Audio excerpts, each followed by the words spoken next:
안녕하세요. 마켓 시그널 진행의 종민재입니다.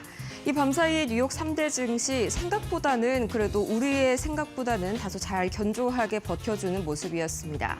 가장 먼저 이 나스닥 지수가 0.09%가량 강보합권에서 머물렀고요. 이 나머지 다우 지수 그리고 나스닥까지 계속해서 S&P 500 모두 강보합권에서 조심스럽게 흘러가는 모습 보였습니다. 특히나 나스닥 같은 경우에는 이 장 초반에 장이 열리자마자 급락하는 이런 다이브하는 모습을 보였는데 다행인 점은 그래도 장중 약 3시간 정도가 지나자 서서히 매수기가 몰려오게 되면서 다시 한번 양전에 성공하는 모습 보였고요. M7도 대체로 그래도 재료에 비해서는 방어를 잘 해줬습니다. 테슬라가 약 2%대 약세 보였지만 이 관련된 악재가 또 하나 있었으니까요. 이게 그래도 무디스 사태에 비해서는 이게 완전히 눌려가지는 않았다라고 평가를 할 수가 있겠습니다. 자, 그렇다면 이 지금 시각 우리 시장, 우리 밤사이 뉴욕 증시에 또 어떤 이슈들이 새롭게 움직였을지 한번 살펴봐야겠죠. 자, 바로 보도록 하겠습니다. 이 첫 번째 이슈입니다. 이 트럼프 대통령이 푸틴과 전화 통화를 했다는 소식을 오늘 바로 새벽 2시였습니다. 한국 시간이었는데요. 본인의 트루스 소셜 계정에 올리면서 또 이런 말을 했었습니다. 이 러시아와 우크라이나가 즉각적으로 휴전 협상을 시작하고 전쟁 종식을 위한 논의를 바로 시작할 것이다 라고 하면서 얘기를 했었는데요. 여기에서 강조한 점은 이 양국이 협상 조건을 직접 논의를 할 것이며 또 전쟁이 종료가 되면 러시아는 미국 간의 대규모 무역을 원하고 나도 동의한다라면서 약간의 어떤 협상의 결과였음을 암시하긴 했습니다. 바티칸도 여기에 대해서 이 상당한 그런 가능성 그리고 기대감을 함께 보였고요. 오늘 관련해서 이 러시아, 우크라이나 재건주 한번 관심 있게 지켜보시면 좋을 것 같네요. 자, 이어서 다음 보도록 하겠습니다. 이게 이렇게 빠르게 좀 해결이 될 줄은 몰랐습니다. 트럼프 대통령의 감세안이 이 밤사이에 드디어 현지 시간 18일 이 하원 의회를 주요 통과했습니다. 자, 가장 1차 단계라고 할 수가 있겠죠. 그동안은 이제 본인의 텃밭이라고 할 수 있는 공화당의 반대에 부딪혀서 이 지난 주말 사이에 좌초가 됐었다는 소식 바로 어제 전해드렸는데 그래도 여기서 강경파 4명이 돌아서게 되면서 기권을 하게 되면서 다행히도 1차는 무난하게 통과를 한 모습이고요. 정말 극적으로 타결이 됐습니다. 가장 먼저 찬성이 17표인데 반대가 16표, 단 한 표 차이로 정말 드라마틱하게 가결이 됐고요. 빠르면 금주에 본회의에 표결이 될 예정이라고 하네요. 자, 이어서 다음 이슈 보도록 할까요? 자, 계속해서 다음 이슈 넘어가도록 하겠습니다. 자, 이 무디스 강등 소식에 셀 아메리카가 다시 한번 좀 재점화될 것이다. 이런 우려감이 다시 한번 표명이 되고 있는데요. 우선 영상을 통해서 확인하고 오시죠. Sure. Well, look, the president talked about this over the weekend. The Secretary of Treasury also talked about it. When you look at the world has confidence in the United States of America and our economy once again. The president just last week secured trillions of dollars in investments from countries in the Middle East. We have seen trillions of dollars of investments flowing into our economy since the president took office. That is because America people around the world have confidence in the United States of America. And if you also just look at the raw economic data that we're seeing, last week when we were out of town, inflation dropped once again. Oil prices are dropping, gas prices are dropping. The president has added nearly 500,000 jobs to the American economy already. So there's a lot of optimism in this economy, and the president disagrees with that assessment. 네, 이와 같이 백악관에서 이 대변인이 이렇게 기자회견을 통해서 밝힌 소식입니다. 크게 두 가지 이슈가 나왔었는데요. 첫 번째로는 현재 보시고 있는 것처럼 무디스에 대해서 그렇게 부정적으로 평가하지 않는다라는 입장을 밝혔고 또 두 번째, 잠시 후에 더 자세하게 볼 텐데 이 러시아와의 통화를 다시 한번 좀 예고를 하는 그런 모습이 먼저 백악관에서 나왔었습니다. 그 이후에 트럼프가 완전히 통화를 끝냈고 다음과 같은 소식이 이어졌다라면서 아까 첫 번째 소식을 전했었고요. 자, 어쨌든지 간에 이 러시아와 통화를 끝낸 뒤에 젤렌스키 대통령과도 통화를 하겠다 이렇게 밝혔는데 과연 잘 전화 통화가 이루어질지 저희 소식 전해지는 대로 이어서 전해드리도록 하겠고요. 다음 보도록 하겠습니다. 네, 다음 소식입니다. 네, 이 베센트 미국 재무장관이 무디스 강등은 후행 지표라면서 정말 별일 아니다라는 식으로 좀 이야기를 해줬습니다. 한마디로 이 무디스 사태가 현재 어떤 효과를 야기하는 어떤 선행 지표가 아니라 이미 미국의 약간 부진한 그런 재무 지표들 그리고 안 좋은 이런 재정 상황들을 그대로 반영한 결과이기 때문에 악재가 충분히 반영된 상황이다라고 이야기를 한 거죠. 상당히 좀 일리가 있는 말이었습니다. 실제로 이 무디스 강등 여파가 처음에 나왔을 때 선물 같은 경우에는 조금 떨어졌지만 의외로 그렇게 ETF 시장에서 S&P는 많이 떨어지진 않았습니다. 이미 우리가 예견한 결과였죠. 2011년에는 S&P가 그리고 2023년에는 피치가 차례대로 좀 다운그레이드를 한 영향이 컸었고요.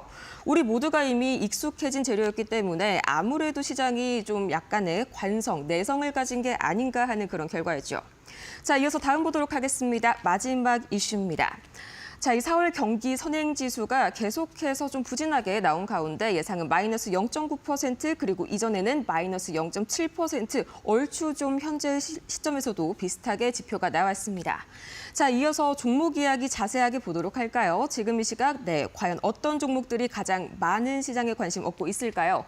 첫 번째로는 엔비디아 컴퓨텍스 2025가 바로 어제 시작이 됐었죠. 굉장히 강한 이슈 그리고 강한 기대감을 모아주고 있는데 저희 잠시 후에 머스노우 5에서도 보겠지만요. 여기에 대해서 상당히 젠슨 황이 무역 갈등 관련해서 상당한 어떤 그런 이슈들 그리고 부정적인 회계적인 재무들의 어떤 이슈들이 있었다면서 그 이야기를 좀 불만을 많이 표출을 했습니다. 또 이어서 신기술을 6가지 정도 좀 선보였는데 잠시 후에 자세하게 다뤄보도록 하겠고요. 네, 바로 보도록 하겠습니다. And so today, we're announcing something very special. We're announcing NVIDIA NVLink Fusion. NVLink Fusion is so that you can build semi-custom AI infrastructure. Well, Taiwan doesn't just build supercomputers for the world. Today, I'm very happy to announce that we're also building AI for Taiwan. And so today we're announcing that Foxconn, Taiwan, the Taiwanese government, NVIDIA, TSMC, we're going to build the first giant AI supercomputer here for the AI infrastructure and the AI ecosystem of Taiwan. Thank you. 정말 강력한 소식이 나왔었죠. 자, 바로 다음에도 보도록 하겠습니다. 이 엔비디아 그리고 이 아부다비의 국부펀드 NGX가 유럽의 최대 데이터 센터를 건립하겠다. 벌써 밤사이에 데이터 센터 건립 소식이 2개나 나왔습니다. 방금 보신 영상에서는 이제 타이완에다가 데이터 센터를 건립하겠다라고 나왔는데 바로 이어서 이렇게 유럽에도 똑같은 소식이 전해진 건데요. 정말 이 데이터 센터 건립 우리가 잠시 이전에 딥시크 여파가 살짝 미쳐온 지가 바로 설 연휴쯤이었죠. 이때까지만 하더라도 상당히 이런 데이터 센터에 막대한 자금을 투자를 하는 게 과연 맞는 것이냐 이런 의문점들이 가득했었는데요. 굉장히 순항하고 있네요. 역시나 강하게 고민할 만한 문제가 아니었던 것 같습니다. 자, 이어서 다음 헤드라인 보도록 할까요? 다음에 있었던 이슈, 바로 노바백스가 밤사이에 20% 이상의 강세 보여줬습니다. 자, 계속해서 이 백신이 FDA의 승인을 받았다라는 점이 다시 한번 강하게 작용을 했는데 여타도 그렇지만 최근 들어서 더더욱 이 제약바이오 특히나 미국 뉴욕 증시 안에서는 이 승인과 임상시험 문제로 희비가 크게 엇갈리는 모습들 나와주고 있네요. 자, 이어서 다음 보도록 하겠습니다. 다음 헤드라인입니다. 자, 마찬가지로 이 데이터 센터 이슈에 이어서 오늘은 또 계속해서 연례 개발자 컨퍼런스라고 하죠. 엔비디아에는 GTC가 있고요. 애플에는 WWDC, 자 그리고 MS에는 바로 이게 있습니다. 마이크로소프트의 빌드 2025, 그리고 구글 역시 오늘 I.O.를 같이 이렇게 개최를 하게 되면서 이 두 기업이 이 연례 개발자 회의를 가지고 기술 격파전을 벌이게 됐습니다. 여기에서 나오는 이야기들 또 자세하게 저희가 정리를 해서 잠시 후에 말씀드리도록 하겠고요. 마지막 보도록 하겠습니다. 네, 알리바바 소식이 또 계속해서 애플의 이런 리스크를 높이고 있습니다. 어제도 백악관에서 또다시 이야기가 나왔는데요. 이 애플의 아이폰에 알리바바와 관련된 그런 어떤 시스템들을 투입하는 거에 있어서 미국의 보안이 상당히 흔들리고 있다. 계속해서 애플에 압박을 가하고 있는 그런 트럼프 대통령 그리고 백악관의 이슈까지 살펴봤습니다. 자, 이렇게 해서 우리 종목 한 줄평까지 다 같이 한번 살펴봤었는데요. 자, 그렇다면 뉴욕 증시 그 현장에서는 과연 어떤 일들이 있었는지 바로 생생하게 들어봐야겠죠. 저희 김상윤 기자 뉴욕 특파원 연결하도록 하겠습니다. 네, 곽영희 대표입니다. 바로 보도록 하겠습니다. 네, 안녕하세요. 네, 안녕하십니까.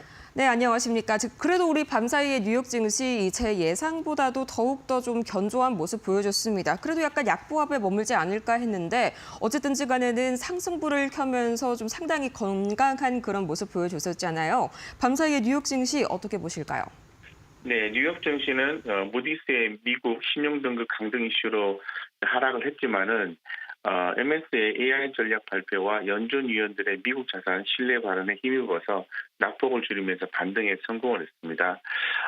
그래서 제퍼슨 부의장과 윌리엄스 연은 총재 등은 무디스의 조치를 일시적이며 후행적이라고 평가했고요. 미국 자산에 대한 글로벌 신뢰는 여전히 여전하다고 강조했습니다. 이에 따라서 급등했던 국채금리가 안정세를 보이면서 시장 심리를 진정시켰다 이렇게 말씀드리겠습니다. 이에 따라서 이 금리 안정 구간에서 배당주, 부동산 등 고금리 민감 섹터의 반등 여지가 있고요. 은행, 보험 등 금리 수혜주에 대한 관심을 가질 만하다라고 말씀드리겠습니다. 4월 경기 선행지수는 마이너스 1.1%로 악화되면서 향후 실물 경기 위축 가능성이 경고되고 있습니다. 연준 역시 소프트 데이터의 약세를 예의주시하고 있는 그런 모습입니다. 금과 구리는 달러 약세와 재정 우려에 반등을 했고요. 농산물도 글로벌 작황 불안에 힘입어 상승을 했습니다. 더불어서 이제 한국 연계에서 살펴보면은 원달러 환율은 1,388원 70전으로 하락을 하면서 원화 강세를 보였고요. 이 코스피 야간 선물도 0.77% 상승하면서 반등 흐름을 반영했습니다. 이에 따라서 외국인 수급 회복 시도에 주목하고 있으며 이 반도체 AI 관련주 중심의 수렴매 전략 유효가 된다라고 좀 말씀을 드리겠습니다. 네, 어쨌든지 간에 반도체에 다시 한번 순환매가 돌겠다. 특히나 최근 우리 국장 반도체 안에서도 상당히 뭐 유리기판 아니면 액침 냉각 이런 식으로 세부적으로 좀 많이 돌지 않습니까? 또 밤사이에는 이 애플에 이어서 마이크로소프트 그리고 구글 같은 경우에는 오늘 이제 연례 개발자 회의 시작이 되는데 과연 여기에서 주목해봐야 할 추가로 업종과 섹터가 있다면 어떤 게 있을까요? 네, 특징 종목들을 전반적으로 살펴볼 필요가 있는데요. 먼저 그 MS 빌드 컨퍼런스 효과인데요. 이 마이크로소프트가 연례 빌드 컨퍼런스에서 AI 에이전트를 활용한 자동화 전략을 발표하면서 1%대 상승을 했습니다. 23만 개 기업이 AI 코파일럿을 활용하고 있다는 발표는 AI가 개념에서 실전 비즈니스 도구로 전환되고 있음을 보여주는 대목이다라고 볼 수 있을 것 같습니다. 따라서 이제 국내 시장에서도 AI 플랫폼 연계 종목들의 단기 트레이딩 수급이 유입될 가능성이 높다라고 말씀드리겠습니다. 두 번째는 이제 엔비디아 컴퓨텍스 수익 기대감의 낙폭 회복인데요. 장중 2% 넘게 밀렸던 엔비디아는 컴퓨텍스에서 AI 슈퍼컴 구축 계획을 발표하면서 상승 전환을 했습니다. 이 대래 블랙웰 칩 서버 출시, 퀄컴과의 협업 소식 등 AI 하드웨어 밸류체인 재조명이 되었다라고 볼 수 있을 것 같습니다. 따라서 관련주 중에서는 우리나라 같은 경우에는 머니 IPS, 하나 마이크로 이런 종목들에 대한 단기 플레이가 가능하다고 볼 수 있는 거죠. 또 주목할 만한 것은 테슬라의 하락인데요. 밸류 부담에 매물 출회가 되었습니다. 이 모건 스탠리는 테슬라의 밸류에이션 방어가 어렵다며 단기 조정을 전망했고 여기에 판매 부진과 중국발 경쟁 심화가 더해지면서 2%대 하락 마감을 했습니다. 그리고 이 헬스케어의 반등이 주목이 되는데요. 유나이티드 헬스는 CEO의 자사주 대규모 매입 소식에 급등을 했고 노바백스는 코로나 백신 FDA 전면 승인에 15%나 상승을 했습니다. 모더나 바이오엔텍도 동반 강세를 보이면서 제약 바이오주가 시장을 방어하는 흐름을 이어갔습니다. 이에 따라서 실적 기반 제약 바이오 위주로 이 방어적 비중 확대 전략도 유의하다라고 더불어 말씀드리겠습니다. 그리고 이제 양자 컴퓨팅, 암호화 관련주들이 급등을 했는데요. CSQ, D-Wave 등은 양자 기술 확산과 암호화 수요 확대 기대감으로 강세를 보였습니다. 그리고 이제 에너지 물류주에 대한 하락인데요. 이 부분은 경기 둔화의 반영이라고 볼 수 있는데 엑슨모빌, UPS 등은 실적 우려와 수요 둔화 전망이 하락을 했습니다. 특히 제프리스의 목표가 하향도 심리적 부담으로 작용했다고 볼 수 있을 것 같습니다. 전반적으로 좀 말씀을 드리면 AI는 다시 살아났고 헬스케어는 방어막 역할을 재개했습니다. 반면에 전기차와 에너지주는 관망 구간에 들어섰습니다. 컴퓨텍스와 MS빌드의 기술 이벤트가 단기 시장의 리듬을 주도하고 있다라고 말씀을 좀 드리겠습니다. 네, 좋습니다. 자, 이제 컴퓨텍스 2025 이야기가 나와 봐서 그런데 상당히 또 많은 이야기들이 나왔잖아요. 특히나 우리 한국에 있는 이 반도체 기업들과 굉장히 좀 긴밀한 이야기가 나올 수밖에 없었는데 관련해서 오늘 좀 움직일 만한 우리 국내 증시 관련주들 어떤 게 좀 있을까요? 네, 이제 국내 증시 같은 경우에는 전일 한국 국내 증시는 이 무디스의 미국 신용 등급 강등 여파에도 비교적 차분한 흐름을 보였습니다. 이 코스피 낙폭은 과거 신용 등급 하향 사례에 비해 제한이 됐고요. 시장은 또 미국 증시 반응을 확인하며 관망세로 전환하는 모습이었습니다. 외국인들은 매수를 멈추고 일시 후퇴했지만은 이 수급 공백보다는 신중 모드의 전환에 가까웠습니다. 따라서 우리가 이제 전략적으로 좀 구분해서 보면은 전일 미국 시장을 감안했을 때 마이크로소프트의 빌드 컨퍼런스, 엔비디아의 컴퓨텍스 관련 발표 등은 AI 반도체 모멘텀이 재점화되는 구간입니다. 그래서 HBM, AI 관련 국내 밸류체인 종목에는 단기 트레이딩 기회가 있다고 보시게 되는 거죠. 이 관련된 종목들은 원익 IPS, 하나마이크론, TLB 등 AI 반도체 수혜주 중심의 선별 매매가 가능하다는 겁니다. 두 번째는 이제 방어주, 금리 수혜주 중심인데요. 연준 위원들의 발언으로 금리 상승 압력은 다소 완화가 됐습니다. 배당 부동산 등 고금리 민감주는 조정 이후 반등 여지가 있으며 은행 보험 업종은 여전히 수혜 기대감이 높다고 보시게 되는 거죠. 따라서 이 금리 안정 속에서 배당주, 은행주 저점 접근이 가능하다라고 볼 수 있습니다. 세 번째는 수출 소비재 보수적 접근인데요. 미국 소비 둔화, 중국 경기 둔화, 관세 압박 등 무역 불확실성이 여전합니다. 이 글로벌 소비재 수출주는 단기 리스크가 상존하는 만큼 실적 기반 선별 접근이 필요하다는 거죠.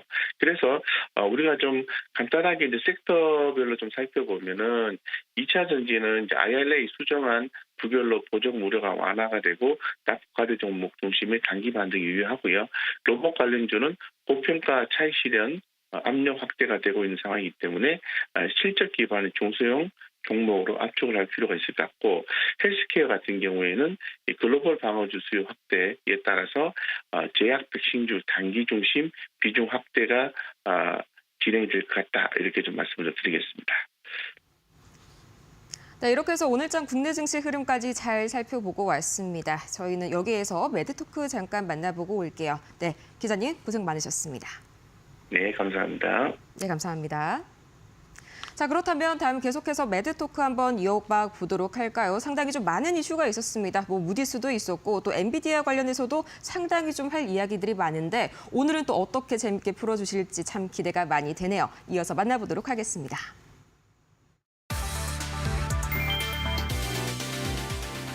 젠슨 황 엔비디아 CEO가 19일 대만 타이베이에서 열린 기조연설에서 폭스콘, TSMC, 대만 정부와 함께 대만 최초의 대형 AI 슈퍼컴퓨터를 구축할 것이라고 발표했다. 그는 대만의 AI 인프라와 생태계를 위한 것이라며 대만이 AI 기술의 사용자로 거듭나야 한다고 강조했다. 이번 프로젝트에는 엔비디아와 TSMC, 폭스콘, 국가과학기술위원회가 참여하며 칩부터 패키징, 서버, 통합까지 모두 현지화할 예정이다. 엔비디아는 슈퍼컴퓨터의 그레이스 블랙웰 GPU, NV링크 아키텍처, 소프트웨어를 공급하고 TSMC는 칩 생산, 폭스콘은 조립, NSTC는 자원 개방을 맡는다. 황 CEO는 TSMC, 폭스콘 등이 이미 대규모 AI 연구를 진행 중이라며 대만 현지에서 세계적 AI 인프라를 갖추는 것이 중요하다. 파트너사들과 함께 블랙웰 칩 기반의 AI 생태계를 구축할 것이라고 밝혔다.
안녕하세요. 메디토크 신일섭입니다. 오늘의 주제는 트럼프의 해법 부채 증가 속도보다 GDP 증가 속도 급발진해라.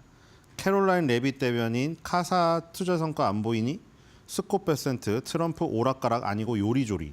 세계 최강 대국 미국의 올리브가지입니다. 자, 물론 제가 미국인이 아니기 때문에 미국인이었으면은 그 현지에서 느끼는 어떤 분위기라던가 또 오랫동안 그 살아왔던 그 삶의 체득 때문에 제가 어떤 뭐 정치 성향을 갖게 되겠죠. 예를 들어서 트럼프를 제가 미국인으로서 오래 살아서 싫어했을 수도 있어요. 그럼 이제 지금 같은 경우에 트럼프의 정책에 대해서 되게 반대를 해야 되니까 저도 막 미시간대 그 설문조사 오면은 굉장히 안 좋게 대답하고 크루즈 4년 예약해갖고 떠날 수도 있겠죠. 근데 이제 다른 나라 사람이다 보니까 뭐 그 쉽게 얘기하는 걸 수도 있는데 80 다 된 노인이 정말 그 정치 성향 다 떠나서 물론 제가 앞에 전제로 깐 것처럼 다른 나라 사람이니까 쉽게 얘기할 수가 있는 것도 있는데 어쨌든 80 된 노인이 그게 무슨 얘기인지 아시겠죠?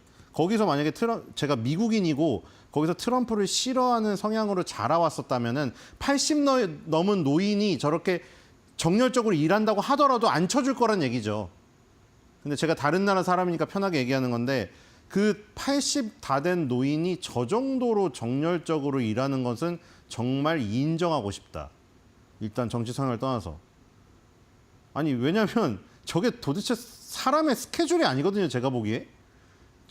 여러분들 그냥 해외여행으로 놀러 가는 걸로 즐거운 마음으로 비행기 타고 가도 피곤하잖아요. 솔직히 말해서. 시차나는 곳 가면. 근데 저 사람은 놀러 가는 게 아니잖아요. 뭐 물론 미국 민주당에서는 맨날 무슨 해외 순방 다니고 놀러 다닌다고 또 분명 공격을 할 테지만 그 지금 순방하는 거 중동 자체가 시차가 나는 데다가 3개국을 순방하라고 그리고 중간에 쉬지를 않아요. 왜냐면 에어포스원에서 항상 인터뷰를 하거든요. 근데 에어포스원 통로에서 인터뷰를 하죠. 근데 그 안에 집무실 가서도 또 특정 언론이랑 단독 인터뷰 이 일정이 잡혀 있단 말이에요. 그렇다고 지금 워싱턴 DC로 돌아와서 바로 쉬느냐. 계속 일정이 이어지잖아요. 그러니까 진짜 저거는 진짜 대단한 것 같아요. 그리고 어저께도 그 얘기가 있었지만 지금 바이든 대통령이 그 전립선 암 얘기가 나와가지고 아프면은 솔직히 적과도 어떤 매너잖아요. 그거는 아무리 트럼프랑 바이든이랑 맨날 욕하고 싸워도 아픈 사람 앞에서는 그렇게 뭐 저기 저기 표현하기 마련입니다. 트루스 소셜에 썼잖아요. 멜라니아 여사와 함께 뭐 아픔을 저기 같이 하고 있다. 그리고 지금 뭐 그런 와중에 이제 트럼프 건강 얘기도 나온 거죠. 얼마 전에 건강검진 받았잖아요. 그래서 뭐 바이든은 뭐 투명하게 공개를 안 했다 하면서 나는 뭐 투명하게 다 받을 것이고 근데 뭐 피 검사를 하니 뭐니 하니 뭐 그것까지는 말을 안 했어요. 무슨 검사를 자세히 하느냐는. 근데 뭐 좋게 나왔다. 뭐 건강하다. 그리고 캐롤라인 레빗 때문에 이게 증거라는 거예요. 지금 제가 말한 게 그냥 여러분들 보시라고. 매일같이 이렇게 나와가지고 행정 서명하고 무슨 로즈가든 가서 행사하고 순방 다니고 이게 증거다라는 거예요. 트럼프 대통령을 봐라. 이게 증거 아니겠느냐. 건강검진을 따로 해서 무슨 수치표를 기자분들한테 제공하는 것 뭐 그것도 조금 하겠지만 자, 이 살아있는 증거를 보라 이거예요. 맨날 그 얘기를 하더라고요. 그래서 지금 건강하다. 그 얘기가 나왔어요. 어쨌든 대단하다는 생각이 들고요. 일단. 자, 트럼프의 정책을 제가 다 옹호하는 건 아니에요. 근데 그 80 넘은 노인이 하는 게 정말 대단해서 그래요. 자, 그리고 무디스에 대한 얘기 안 나올 수가 없겠죠. 자, 지금 3대 축이죠. 앨런 머스크가 처음에 전방에 등장했었는데 테슬라의 경쟁에 문제가 생기다 보니까 약간 지금 빠졌죠, 뒤로. 그렇죠? 뒤로 빠지고 지금 딱 3명이 전면에 나서 있잖아요. 트럼프 대통령은 당연히 전면에 나서 있고 트럼프 대통령의 입인 캐롤라인 레빗 대변인은 당연히 뒤에서 지원 생각하고 있고 스콧 베센트 재무장관. 이 말투랑 그 딕션도 바뀐 거 느끼시지 않으세요? 처음에 굉장히 유했거든요. 앨런 머스크에 비해서. 그래서 옆에서 캐롤라인 레빗 대변인이 지원 사격 해줘야 스콧 베센트 장관이 여러 그 기자들의 날카로운 질문에 답변할 수가 있었는데 지금은 단독으로 나가잖아요. 예전에 같이 서 있었다니까요. 같이 서서 스콧 베센트 장관이 얼버무리니까 옆에서 캐롤라인 레빗 대변인이 지원해주고 이랬어요. 근데 지금은 어제만 해도 2개를 돌았거든요. 어제 CNBC랑 CNN을 동시 인터뷰를 혼자 했습니다. 그리고 말투가 굉장히 자신감이 있어졌어요. 이분이 무슨 캐롤라인 레빗 대변인처럼 뭐 막 토론하고 막 이런 사람이 아니었어요. 이분은 그 조지 소로스 펀드의 2인자라고 불리는 그 펀드 헤지 펀드를 운영하시던 그냥 그런 분이에요. 그런데 이제 이 재무부 장관을 맡으면서 여러 가지 이제 말의 스킬이라든가 이런 것도 느는 지금 상황인 것 같아요. 그래서 지금 어저께 뭐 그런 저기 해프닝도 있었긴 하더라고요. 이 지금 신용평가를 매기는 데가 무디스 레이팅이라는 곳인데 그 공화당의 의원인가요? 다른 회사를, 그러니까 무디스가 여러 가지가 있어요. 무디스 레이팅스, 무디스 모디스 뭐가 있는데 이 신용평가 하는 데는 무디스 레이팅인데 여기가 아니라 다른 데를 찝어가지고 공격을 해가지고 좀 해프닝이 있기도 했습니다. 그냥 무디스 들어간 거 다 싫겠죠. 그렇죠? 지금 보세요. 연준이 금리 인하해주니까 어떻게 되겠어요? 제2의 대통령, 경제 대통령이라고 불리는 의장 자리마저 갈아치울 지금 야욕을 부리고 있죠. 그렇죠? 이제는 신용평가사는 아니 FRB보다 뭐 등급을 굳이 낮추기는 그렇지만 그 경제 대통령이라고 부르는 수장이 있는 곳보다는 좀 낮게 보겠죠. 신용평가 기관은 3개나 있고 또 FRS 시스템은 딱 하나잖아요. 그러니까 무디스는 당연히 FRB도 그렇게 얘기하는데 무디스라고 뭐라고 안 하겠어요? 당연히 무시하겠죠. 자, 어쨌든 무슨 얘기를 했냐면은 이 지금 CNBC에서 이걸 띄워놨어요. 무디스에서 뭐라고 했냐? 2017년이면 언제죠? 트럼프 1기 때. 트럼프가 1기 때도 이 상황이랑 지금 비슷하게 했었어요. 근데 강도가 약했다 보니까 강도가 약한 것도 있고 우리가 파블로프 효과라고 하죠. 최근의 기억이 더 강하게. 그러니까 예전에 1기 때는 기억이 잘 안 나요. 저도 그렇고. 지금 펼쳐지는 게 지금 예를 들어서 지금도 한 10년, 20년 지나면 지금 트럼프 2기 기억 별로 안 날걸요? 이렇게 강력하게 했어도? 물론 너무 강력해서 기억에 남긴 하겠지만 그때 10년, 20년 후에 대통령이 하는 정책이 더 지금 다가오겠죠. 그런 것 때문에 더 기억은 안 나는데 2017년에도 똑같이 했었어요. 대규모 감세 정책하고 그다음에 관세를 벌어들이려고 했었어요. 관세를 매겼어요. 그러니까 지금 투트랙으로 나가고 있는 거 아시죠? 외국에서는 외국 기업이라든가 외국에서는 관세를 매겨가지고 수입을 벌어들이고 그다음에 이 미국 소비자들의 그 지갑을 그 두둑히 해주기 위해서 감세 정책을 펼치는. 그래서 이제 2017년에 했었는데 지금 만약에 지금 법안이 공화당 의원들의 일부 반발하고 민주당 의원들의 그 반대로 인해 가지고 통과가 안 되고 있어요. 그래서 그 감세 법안이 만약에 통과를 어거지로 해서 한다. 그러면 이제 그 부채가 더 늘어난다는 거예요. 무디스가 저렇게 얘기를 했어요. 지금도 부채가 많은데 그 감세 정책을 통과시켜버리면 정부 부채가 무제한도로 지금 늘어나서 위험하다. 그래서 낮췄어요. 신용등급을. 그래서 지금 보면은 무디스가 뒤처지는 지표라고 생각합니다. 이렇게 얘기했습니다. 그냥 딱 잘라서 바로 말했어요. 지금 직격탄을 날렸습니다. 그러니까 무디스는 그동안 뭐 했냐 이거예요. 피치랑 S&P는 옛날에 했는데 그 내용은 아무것도 변한 게 없고 변한 게 없는데 이제 내렸다는 것은 비겁하다. 다른 데는 이미 선제적으로 내렸는데 너는 뭐 눈치보다 이제 내린 거 그게 뭐가 대단하다고 하냐? 뭐 이 얘기입니다. 그리고 경기 침체나 전쟁 중이 아니었는데 GDP 대비 6.7%의 부채를 물려받았다는 거예요. 자, 물론 바이든 대통령이 전립선 암에 걸렸기 때문에 자, 우리 멜라니아 여사와 함께 건강을 응원합니다. 하지만 정책에선 양보를 못하는 거죠. 조류독감 때문에 다 죽여가지고 계란값 폭등시킨 거 우리가 겨우겨우 잡아놨고 그것도 바이든 탓인데 우리가 지금 살려놨다는 것이고 그렇죠? 그리고 이것도 마찬가지예요. GDP 대비 6.7% 부채 물려준 거 누구냐? 바이든 정권 탓이다. 이거를 갖다가 왜 우리 정권한테 뒤집어 씌우는 것처럼 하필이면 지금 그러니까 또 그 타이밍 얘기하는 거예요. 아니 그 내리려면 바이든 정권 때 내렸어야지 왜 저걸 지금 타이밍에 하필이면 중동 그 트럼프가 이제 이렇게 기분이 나빠지면은 무슨 공격을 할지 몰라요. 그렇죠? 중동 3개국 순방을 돌아가지고 빅딜을 해왔고 그다음에 자기가 말하기로는 지금 인플레이션을 다 낮춰놨는데 움직이려면 파월 의장만 움직이면 되는 이 타이밍에 왜 무디스가 나서가지고 왜 이런 분란을 일으키냐. 지금 이런 상황이에요. 그래서 신용평가 기관의 역사를 지금 살펴보면 이 얘기까지 나왔습니다. 신용등급을 낮출 때면은 이미 상황이 다 벌어지고 난 뒤다. 그러니까 후행지표라는 거예요. 후행지표인데 피치랑 S&P는 그나마 미리 올렸는데 그 후행지표 중에서도 너는 꼴찌를 올렸다. 어떤 표현까지 했냐면 아무도 신경 안 쓴다고 했어요. 무디스 신용등급 강도 누가 신경 쓰냐. 아무도 신경 안 쓴다고요. 그렇게까지 표현을 했고요.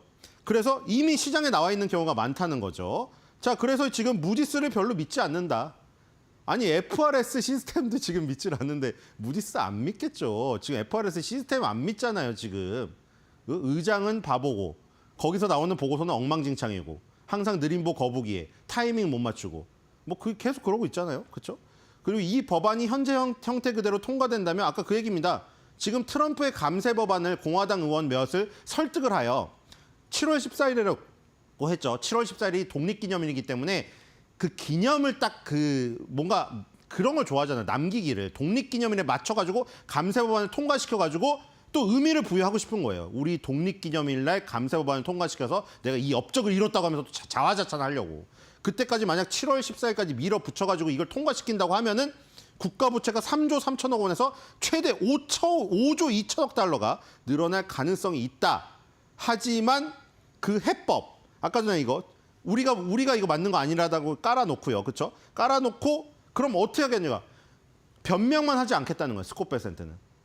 자, 물론 바이든이 GDP 대비 6.7%의 부채를 옮겨줘서 우리가 힘들어서 이걸 5명을 다 뒤집어 쓰고 하필이면은 무디스가 지금 신용등급 강등을 하여 마치 트럼프 정권이 잘못해서 강등된 것처럼 이렇게까지 공격을 하지만 우리가 이겨내겠다 이거예요. 어떻게? 부채가 늘어나더라도 아까 말한 대로 감세 법안을 통과시켜서 부채가 늘어나더라도 우리는 그 속도보다 GDP를 빨리 올려버리겠다. 아까 그거잖아요. GDP 대비 6.7%가 지금 부채 수준이 바이든 정권에서 물려받은 거면 우리는 부채가 더 늘어날 건데 어차피 감세 법안을 통과시킬 거니까 GDP를 더 빨리 올려버려서 그럼 GDP 대비 부채 비중이 낮아질 거 아니에요. GDP 금액을 높여버려가지고 그렇게 하겠답니다. 그게 트럼프 행정부의 지금 해법이에요. GDP 속도를 미친 듯이 끌어올려가지고 부채 속도가 증가해도 그것을 능가해버리겠다는 거예요. 그래서 바이든한테 물려받은 GDP 대비 부채 비율 6.7%를 확 낮추는 성과를 4년 뒤에 퇴임할 때 남기겠다는 이 자신감이겠죠. 그렇죠? 자, 그리고 중요한 것은 성장이라는 것이죠. 그래서 성장을 가속화시켜가지고 이 GDP를 늘려버리겠다. 그래서 지금 보라 이겁니다. 무디스 신용등급 강등. 야, 그거 말고, 자, 신용등급 강등했으면은 국가의 그 신용도가 낮아진 것이고 국가의 지위가 미국이라는 최강국의 지위가 낮아진 것인데, 그럼 봐라. 만약에 낮아졌으면 왜 지금 미국한테 이렇게 뭐 표현으로 하면 뭐 굽신거리고 옛날 키싱 마이 에스라고 했잖아요. 물론 공화당 그 만찬회에서 한 이 말이라 좀 가려 들을 필요가 있어요. 우리도 사실은. 그렇죠? 트럼프가 강한 건 사실이에요. 어투가 강하고 말을 센 걸 하는 건 사실인데 어떤 자리에서 어떤 의미로 하느냐가 중요하죠. 공화당 하원 의원들의 만찬회에 가가지고 나비 넥타이하고 그 공화당 의원들 북돋아 주려고 하는 그 말을 일반 국민들한테 하는 말로 그거를 너무 저기해서 생각하면 또 안 돼요. 그렇죠? 그래서 중요한 무역 상대국이 18개국이고 20개 정도의 강력한 관계가 있다. 자, 이렇게 우리는 협상하고 있고 그리고 이제 여기를 날렸습니다. 경고를. 만약에 선의로 협상하지 않으면 자, 요거는 제가 왜 했냐면 CNN 굿즈가 너무 갖고 싶더라고요. 갑자기 보고 있는데. 너무 예뻤어요. 그래서 그냥 하는 거고. 자, 캐롤라인 레빗 대변인 나오기 전에 마무리를 하죠. 그래서 경고까지 했습니다. 왜냐면 아까 전에 물론 내 자신감이 있어서 지금 GDP를 성장시켜서 GDP 대비 부채 비율을 낮출 거지만 만약에 중간에 어그러질 것을 대비해서 경고까지 날린 겁니다. 그러니까 감세 법안이 통과가 안 되면 안 될 수도 있잖아요. 아까 전에 이해하시겠죠? 감세 법안을 통과시키면 무디스 말대로 국가 부채가 더 늘어날 가능성이 있지만 그럼에도 불구하고 우린 감세 법안을 통과시키려는 목적을 갖고 있기 때문에 GDP 성장을 올려서 그걸 막겠다. 하지만 감세 법안이 트럼프 의지대로 7월 14일까지 통과가 안 될 수도 있잖아요. 그럼 어디서 뜯어와야겠어요, 지금? 관세로 뜯어와야 될 거 아니에요. 그러니까 지금 다른 나라들한테 경고한 겁니다. 선의로 만약 협상 안 하면 그 4월 2일 날 우리 관세 해방의 날이라고 불렀던 그 날이 있죠. 표 들고 와서 막 비관세 그 장벽까지 합쳐가지고 그 상호관세 부과했던 그 시점에 그 무서운 숫자가 다시 부활할 수 있다. 이 얘기입니다. 그러니까 감세 법안 통과 안 하면 관세로 뜯겠다 이거예요. 자, 어쨌든 경고를 날렸고요. 자, 그다음에 이제 캐롤라인 레빗 대변인이 또 나타났죠. 그동안 중동 3개국 순방에 동행했기 때문에 저기가 없었죠. 이 기자회견이 없었는데 어제 있었습니다. 또 질문했죠. 안 할 리가 없죠. 자, 무디스에 대해서 대통령의 반응을 알고 싶다. 자, 수조 달러의 투자가 유입되는 것을 보았다. 캐롤라인 레빗 대변인이. 자, 이걸 왜 하고 있겠느냐? 미국에 대한 신뢰를 갖고 있기 때문이다. 자, 무디스의 신용등급 강등이 뭐가 중요하냐? 만약에 무디스의 신용등급 강등이 그렇게 의미가 있고 그렇게 다른 나라들이 그거를 가지고 그 영향을 끼친다면 저 중동 3개국은 바보입니까? 캐롤라인 레빗이 이 얘기한 겁니다. 카타르 보세요. 사우디아라비아 보세요. 아랍에미리트 보세요. 그럼 무디스가 신용등급 강등 내린 걸 의미를 부여했으면은 신용등급 내려간 미국한테 누가 멍청하게 저 돈을 갖다 바치고 있느냐 이 얘기예요. 저게 현실의 신용등급이란 거죠. 지금 현재 미국의 신용등급을 증명해 주는 것은 바로 카타르 사우디 아랍에미리트가 대규모 투자 결정한 저거지. 후행 지표인 무디스의 신용등급 결정은 아무 의미가 없고 바이든 때 신용등급이다. 똑같은 얘기예요, 결국에. 스코페센트랑 똑같은 얘기입니다. 그러면서 이 얘기입니다. 자, 지금 성과를 봐라. 인플레이션은 떨어졌다. 그리고 제일 중요한 거 뭐냐? 원유가고. 저거 아까 3대 축이라고 했는데 3명이 입이 딱딱 맞아 떨어지죠? 다 똑같아요. 성별이 틀리고 말투만 틀릴 뿐이지 스코페센트, 캐롤라인 레빗 대변인, 트럼프 다 똑같아요. 맨날 하는 말이 휘발유 가격 1갤런당 2달러 밑으로 내렸고 달걀 가격 89% 내렸고 그렇죠? 그다음에 이제 약가까지 인하해주고 그다음에 감세 법안 7월 14일까지 통과시켜서 두둑히 채워주고 그거 만약 감세 법안 안 되면 관세 뜯어갖고 또 채워주겠다. 이 얘기를 하고 있는데 왜 방해하냐 이거죠. 계속. 자, 그다음에 이 얘기까지 했습니다. 아랍에미리트에다가 AI 그 어떤 투자 대규모 투자 발표했죠. 그다음에 젠스당이랑 아랍에미리트 대통령 만나는 자리까지 마련해줬죠. 왜냐하면 젠스당이 약간 삐졌잖아요. 아니, 제가 삐진 건 아닌데 중국에다가 그 레거시 반도체도 못 팔게 하니까 갑자기 매출 공백이 생겨서 엔비디아가 지금 떨어졌었잖아요. 그래서 대체제적으로 택한 게 중동이에요. 근데 뭐 그런 얘기가 있잖아요. 중동에 저기다 하면 중동의 AI 회사들의 지분을 다 중국이 갖고 있다. 뭐 이 얘기가 있어서 아마 이런 질문을 한 것 같아요. 그래서 자, 이 기자분 보고 잘 살펴보라고 했어요. 중국이 AI 분야에서 우위를 점하지 못하도록 보안을 보장해야 한다는 내용이 담겨 있다. 거기 협상문 확인해 보라고 했어요. 그런 우려가 없다고. 그렇죠? 지금 중동을 중국의 대체제로 삼은 지금 트럼프 행정부한테 그렇게 공격하는 사람들이 많아요.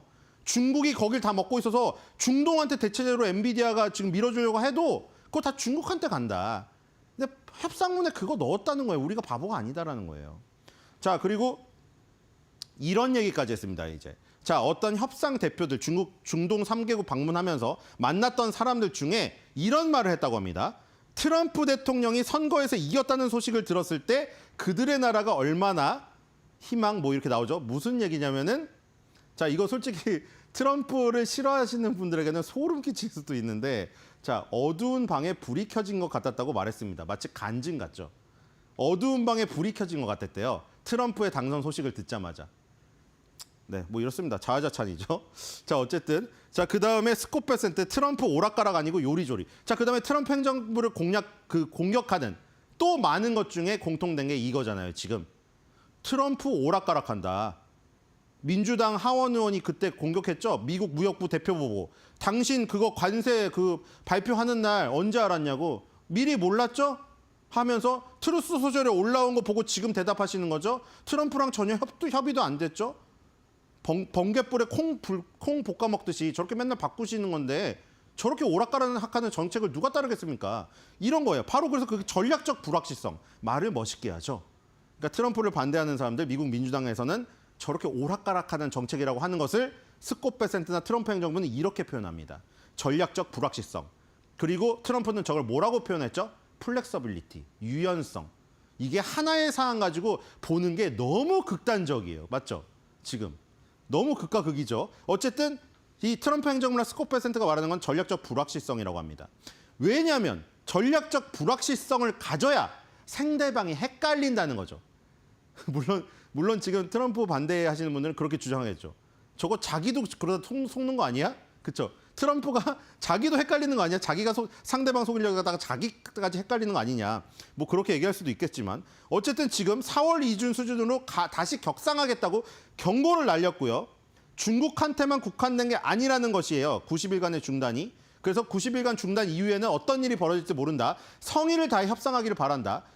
여기서도 그 말 했습니다. 그러니까 CNBC랑 CNN에 둘 다 나왔는데 똑같아요. 자, 그다음에 월마트 CEO 얘기 잠깐 살짝 보겠습니다. 월마트에서 가격 올린다고 했죠. 월마트에서 한테도 가격 직격탄 날렸습니다. 월마트 CEO랑 통화를 했는데 월마트가 관세를 인하해야 되는데 엄중한 경고를 내놨다. 왜냐하면 이것도 똑같아요. 캐롤라인 레빗 대변인한테 그 기자가 공격했던 질문하고 똑같습니다. 기억나시죠? 제가 말씀드렸죠 그때. 마치 캐롤라인 레빗 대변인이 경제적 지식을 시험하는 것처럼 물어봤잖아요. 이거 관세 매기면 누구한테 가는지 아십니까? 저는 기자 이전에 옛날에 수출업자를 해봤습니다. 미국의 수출업자였는데 나한테 와요. 피해가 나한테. 저한테 왔습니다. 미국의 수출업자한테 피해가 오지 다른 나라한테 피해가 안 가요. 하면서 마치 캐롤라인 레빗 대변인을 바보인 것처럼 하자 저의 경제적 지식을 테스트하는 것 같아서 기분이 몹시 나쁩니다 하면서 그거는 잘못된 생각이라고 말을 했습니다. 자, 이것도 똑같은 관점에서 지금 얘기를 하는 거예요. 자, 월마트에서 파는 물건이 중국 물건이 많으니까 그럼 중국 물건에 관세를 매기면 월마트가 피해를 본다. 그러면서 공격을 하는 거예요. 야, 너네 바보네. 너네 중국 죽이려다가 월마트 죽이고 있네. 이런 거예요. 그래서 월마트가 이제 그거를 못 견뎌서 하려고 하니까 뭔 얘기를 하냐면 소비자한테 전가시키지 말고 너네가 흡수해라. 월마트 너네가 흡수해라라고 했습니다. 그러면 또 전화할 거예요. 또 지금 2명한테 전화 제일 많이 하거든요. 기업 중에는 월마트 CEO랑 팀쿡 애플 CEO요. 2명한테 가장 많이 전화하고 있고요.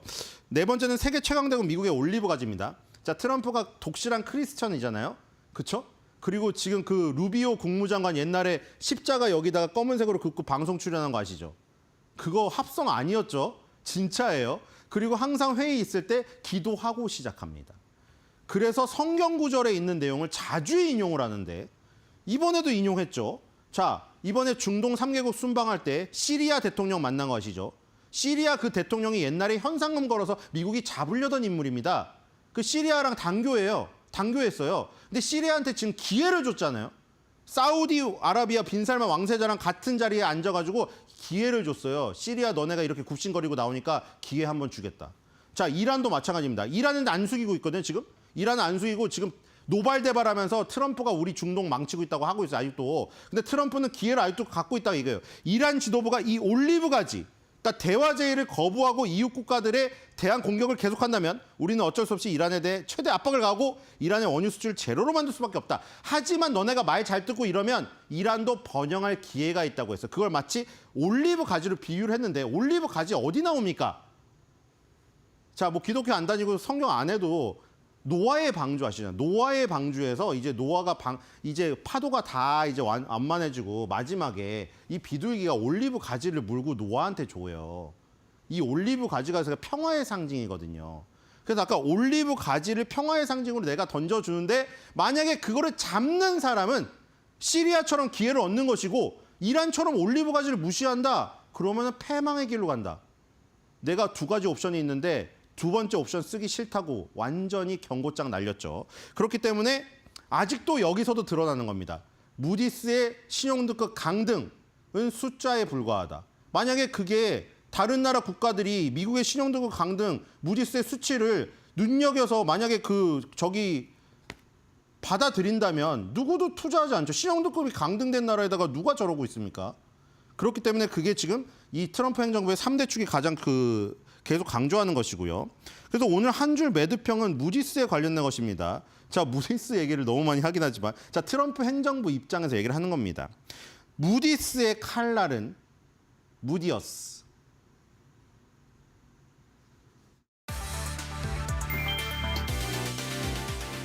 미국 신용등급 강등 여파가 국내 금융시장에 영향을 미치고 있다. 19일 서울 외환시장에서 원달러 환율은 장 초반 1390원대 중후반에서 등락을 이어가고 있다. 지난 17일 무디스는 미국의 국가 신용등급을 AAA에서 AA1로 한 단계 하향 조정했다. 19일 코스피 지수는 장중 2600선을 하향 이탈했다. 지난 9일 이후 6거래일 만이다.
자, 5월 셋째 주 저희는 또 어떤 이슈에 새롭게 포커스를 한번 맞춰봐야 할까요? 자, 그래도 우리 깜짝 놀랐었던 이 주말 사이에 무디스의 강등 소식에도 불구하고 시장이 굉장히 의연한 모습들을 보여줬었죠. 뭐 여러 가지 이유가 있겠습니다. 가장 첫 번째로는 이미 익숙하다라는 그런 월가의 분석도 나왔고요. 그뿐만이 아니라 굉장히 이 맛있는 그런 먹거리들, 소재들이 다양했었죠. 가장 첫 번째로는 엔비디아의 이슈를 안 볼 수가 없을 것 같습니다. 2025 이 대만 컴퓨텍스 A2G 제가 한번 준비를 해봤었는데요. 굉장히 많은 다양한 이야기들 나왔습니다.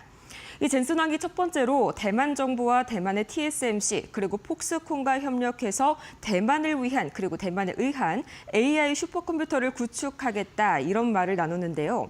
이 칩부터 패키징 그리고 서버 모든 것을 하나로 이제 통합을 하면서 현지화를 시키려는 전략입니다. 아무래도 트럼프 대통령과 부딪히게 되면서 이 미국의 모든 것을 위탁하는 것이 참 위험하다라고 생각을 했었겠죠. 자, 이 때문에 거대한 AI 슈퍼컴퓨터를 대만에 구축을 하겠다. 자, 그리고 이 젠슨 황이 특히나 트럼프 대통령과 같이 이렇게 다니더니 어느새 벌써 자기 나라로 좀 돌아가려는 이건 아니다 싶은 그런 모습을 좀 보여주고 있네요. 자, 이어서 말을 해보도록 할 텐데요. 컴퓨텍스 2025 관련 관련주들 어떻게 움직였는지도 한번 보도록 하겠고요.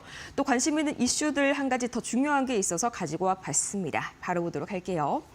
자, 엔비디아의 경우에는요, 현재 이 컴퓨텍스를 통해서 계속해서 이 칩부터 패키징까지 하나로 묶겠다는 그런 말씀을 드렸었는데 여기에 대해서 월가 반응은 조금 약간은 GPU가 부족했다, 좀 이런 소식을 좀 함께 보여줬습니다. 자, 그럼에도 불구하고 이 컴퓨텍스 2025 관련해가지고 이어지는 흐름들 굉장히 많죠. MS 빌드도 있고요. 또 이어서 구글까지 IO로 준비를 하고 있기 때문에 큰 문제는 없이 기술주들의 상승 랠리 추가적으로 이어질 것이다. 그리고 국채금리까지 다만은 좀 안정이 됐습니다. 이 직후에는 발표가 된 지 4.5%까지 오르긴 했지만 그래도 기술주들 견조한 흐름 밤사이에 보여줬었죠. 자, 그럼 다음 이슈로 한번 가볼까요? 이 모든 문제점의 시작점이었던 이 무디스 관련해서 계속해서 이 평가가 엇갈리고 있습니다. 참 무디스 맨 처음에 발표를 할 당시만 하더라도요. 상당히 미국 경제를 흔들 만한 정말 거대한 그런 이야기들이 지금 이어질 것이다. 그런 전망들이 많이 나왔었는데 상당히 막상 상황이 겹치고 보니까 나름대로 문제가 없다. 그리고 선물이나 현물 시장 그리고 ETF 시장 모두 약간의 초반의 낙폭 이외에 좀 안정되는 모습을 보였다. 이렇게 말을 하고 있고요. 자, 그래서인지 이 무디스 강등 엇갈린 전망 속에서도 이 유의미한 영향이 없을 것이다라는 쪽에 조금 더 무게가 실리고 있습니다. 아무래도 그간의 이 두 번의 앞선 사례들을 통해서 시장이 많이 좀 학습을 한 효과가 드디어 있는 것 같네요. 자, 이어서 다음 보도록 하겠습니다. 이 마이크로소프트가 오늘 또 새롭게 이 빌드 컨퍼런스 2025에서 많은 관심을 모아주고 있죠. 자, 이 엔비디아의 경우에는요, 상당히 키워드가 좀 하나 있었습니다. 네, 계속해서 이 AI 에이전트 같은 경우에는 MS 빌드 컨퍼런스에 있는 그런 문제였고요. 또 이어서 이 엔비디아 같은 경우에는 계속해서 엔비디아가 AI 넥스트라는 그런 주제를 가지고 AI 플랫폼 이야기도 좀 나눠봤었고요. 자, 그래서 이 MS 빌드 컨퍼런스 오늘 관련해서 움직일 만한 그런 주식들 많이 국내에서도 포착이 되고 있는데요. 잠시 후에 이 미국 주식, 한국 주식에서 다뤄보도록 하겠고요. 저희는 이어서 마지막 이야기 넘어가 보도록 하겠습니다. 자, 이 백악관 연설 저희 초반에서도 브리핑에서도 말씀을 드렸었죠. 이 캐롤라인 레이트 대변인이 또 밤사이에 새로운 그런 대변인 현재 모습을 보여줬습니다. 연설 이야기는요, 크게 두 가지 정도로 나뉘고 있는데요. 첫 번째로 이 트럼프 대통령이 푸틴과 전화 통화를 할 것이다라는 점을 미리 좀 예고를 했었고요. 정말 좀 빠르게 진행이 됐습니다. 이어서 새벽 4시경이 되자 이 트럼프 대통령이 완전한 러우전의 이 종결을 다시 한번 트루스 소셜을 통해서 선언을 해줬고요. 또 이어서 백악관에는 무디스에 대해서도 좀 신경을 쓰는 모습을 보였습니다. 무디스 신용 강등에 대해서 전 세계가 여전히 미국 경제를 신뢰하고 있고 또 중동에서의 수조 달러의 투자를 이끌어냈다.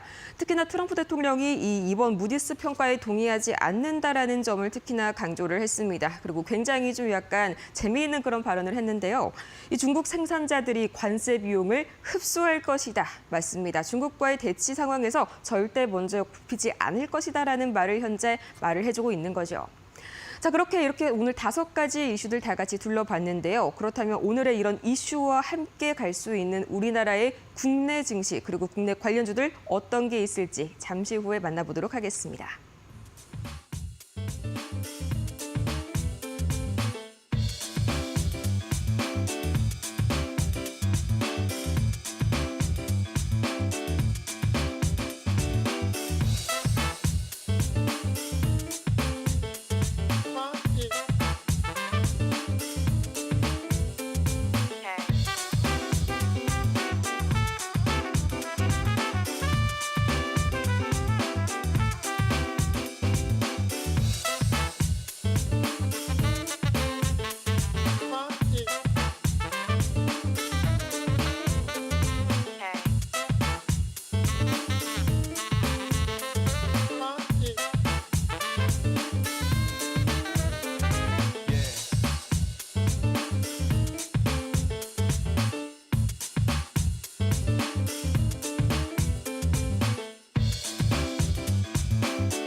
자, 그렇다면 지난주 뉴욕 증시에서 주목해봐야 할 이슈 그리고 이어서 오늘 장에서는 또 어떤 종목들 움직일 수 있을지 바로 화면을 통해서 만나보도록 하겠습니다. 역시나 가장 첫 번째로 우리가 주목해야 할 이슈 역시나 이 AI 넥스트 하면 떠오르는 바로 엔비디아의 2025 컴퓨텍스 대만에서 이제 주최가 됐었죠. 자, 계속해서 이 AI 넥스트를 주제로 AI 반도체 그리고 AI 스토리지 관련주들이 부각을 받고 있는데요. 여기에 또 한 가지 이슈가 더 있습니다. 이 국내 이슈인데요. 데이터 센터 이 국제 표준 총회가 어제부터 또 23일까지 쭉 개최가 될 예정입니다. 여기에서 액침 냉각 관련주들 다시 한번 떠오를 가능성이 있으니까요. 관심 있게 살펴보셔야겠고요. 이 액침 냉각하면 GST 그리고 워트까지 액침 냉각 관련주들 그리고 대형주들 엔비디아와 엮여서 삼성전자와 SK하이닉스까지 오늘은 과연 반등에 성공할 수 있을지 기대가 많고 지켜봐야겠네요. 자, 이어서 다음 이슈 보도록 하겠습니다. 마찬가지로요, 똑같이 기술주가 좀 준비가 되어 있습니다. 이 국내 휴머노이드 로봇 업체 A로봇이 엔비디아의 공식 초청을 받았다는 소식에 또 다시 한번 로봇주들 더 크게 뛰어오르지 않을까 하는 기대감 받아가고 있는데요. 덕분에 이 피지컬 AI죠, 휴머노이드 관련주들이 부각을 받았고요. 오늘 오후 2시에 또 이 피지컬 AI 관련해서 호재거리가 하나 준비가 되어 있습니다. 자, 이 산업부 장관이 주제로 하고 있는 이 반도체 AI 협업 포럼이 준비가 되어 있다고 하니까요. 관련해서 이 휴림 로봇 그리고 로보티즈, 버넥트까지 그리고 원익홀딩스 어제도 좋은 흐름 보여줬었죠. 오늘도 다시 한번 추가 상승해 볼 수 있을지 기대감이 모이네요. 자, 이어서 다음 보도록 하겠습니다. 이 마이크로소프트도 상당히 거대한 이런 이슈를 가지고 돌아왔죠. 바로 연례 개발자 컨퍼런스 MS 빌드 2025 오늘 굉장히 말씀 좀 많이 드렸던 것 같습니다. 당연히 오늘 국내에서도 관련주들 움직임 상당히 좀 좋게 움직일 것이다 이런 전망 나와주고 있는데요. 마찬가지로 이 제미니 울트라 그리고 이 AI 비서 아스트라 다들 알고 계시죠. 관련해서 생성형 AI가 좀 부각을 받을 것 같은데 이 중에 생성형 AI 중에서도요, 특히나 이 비주얼 AI, 우리가 사진이나 영상 같은 것들을 탐지해내는 AI죠. 또 이어서 멀티모달 AI, 보시면은 이렇게 중간에 이 솔트룩스 그리고 폴라리스 AI 준비가 되어 있는데 이것 같은 경우에는 이 멀티모달이라고 해서 시각, 청각, 그리고 텍스트 메시지 여러 가지의 이런 감각들을 AI가 하나로 통합해서 판단하는 그런 AI 관련주들 집중해서 보시면 되겠습니다. 또 프로젝트 무한도 같이 집중을 해보면 좋을 것 같은데요. 이 삼성이 만든 초거대 AI 프로젝트죠. 마찬가지로 관련해서 오늘 동반 강세 기대감이 모여지고 있고요. 이어서 다음 보도록 하겠습니다. 다음 이슈입니다. 자, 이 구글이요, I.O. 2025 역시나 또다시 출사표를 마이크로소프트에게 던지게 되면서 둘이 약간 부딪히는 모양새가 나와주고 있네요. 뭐 어쨌든지 간에 이 국내 주식 투자자 입장에서는 먹거리가 더 늘어나는 셈이니 좋은 게 아닐까요? 자, 보자면은 이 생성형 AI가 마찬가지로 좀 부각이 됩니다. 하지만 여기에서 중요한 것은 또 이 MS의 코파일럿을 중심으로 전개가 되었다면 여기는 유엔젤, 카페24 그리고 벡트, 나무가와 같이 이 굉장히 마찬가지로 네이버 조리보와 좀 엮일 수가 있는 또 프로젝트 무한까지 엮일 수가 있는 그런 이슈들 오늘 가지고 있는 국내주들이고요. 좀 반등을 성공을 할 수 있을지 다시 한번 기대감 가져보도록 하겠습니다. 다음 보도록 하겠습니다. 자, 계속해서 코로나19가 다시 한번 좀 어제장에서 부각을 받았었죠. 홍콩을 중심으로 중화권에서 다시 한번 좀 돌게 되면서 어제 이 수젠텍이 상한가를 가는 등 굉장히 관련주들 강한 움직임 보여줬습니다. 당연히 진단키트주들 활발하게 움직이는 모습 오늘도 약간 예측이 되고 있고요. 여기에 굉장히 또 무서운 소식 하나가 추가로 어제 전해졌습니다.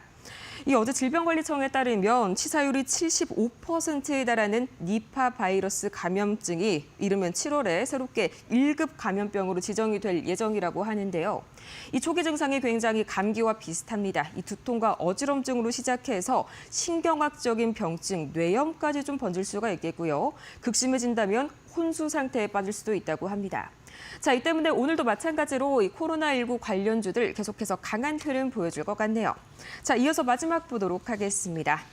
자, 이 다음 주는 CATL 관련주들 역시나 오늘도 좀 강한 흐름 보여주지 않을까 하는데 이 CATL 홍콩 증시 상장을 앞두고 관련 모멘텀들 움직이고 있고요. 또 나트륨 이온 배터리 계속해서 강한 흐름, 중간중간에 약간씩 순환매가 들어오고 있습니다. 지난 4월에도 한번 크게 점프를 해준 적이 있는데 다시 한번 이 CATL 관련주들 움직일 것 같습니다. 마찬가지로 이 나트륨 이온 배터리 관련해서 주식들 애경 케미칼과 WCP 그리고 자이글까지. 자이글의 경우에는 이 관련 이슈가 나올 때마다 거의 상한가를 가는 모습들 많이 보여줬었죠. 오늘도 과연 반등에 성공할 수 있을지 끝까지 천장 양봉 그려낼 수 있을지 그 흐름들 살펴보시면 좋을 것 같습니다.